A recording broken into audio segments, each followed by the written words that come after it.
प्रचारक सुषमा अंधारे यांचे helicopter crash. देशात सध्या लोकसभा निवडणुकीची रणधुमाळी सुरू आहे। यासाठी सर्वच राजकीय पक्षांनी आपली ताकद पणाला लावली आहे। दरम्यान ठाकरे गटाच्या नेत्या आणि स्टार प्रचारक सुषमा अंधारे यांचे हेलिकॉप्टर आज सकाळी महाड येथे क्रॅश झाले आहे।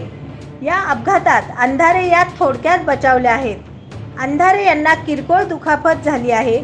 ही घटना महाड येथे घडली असून अंधारे आणि पायलट दोघेही सुखरूप आहेत। हेलिकॉप्टर क्रॅश होण्याचे कारण अद्याप अस्पष्ट आहे। मात्र या घटनेमुळे खळबळ उडाली आहे। सध्या लोकसभा निवडणुकीची रणधुमाळी जोरदार सुरू आहे। एकमेकांवर आरोप प्रत्यारोपांच्या फैरी देखील जोरदार सुरू आहेत। अंधारे यांनी त्यांच्या भाषणांनी विरोधकांना जेरीस आणले आहे।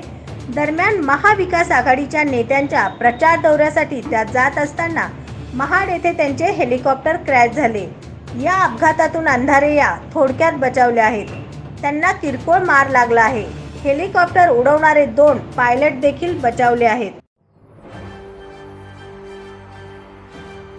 SB न्यूज चॅनलला लाईक करा, शेअर करा, सबस्क्राइब करा।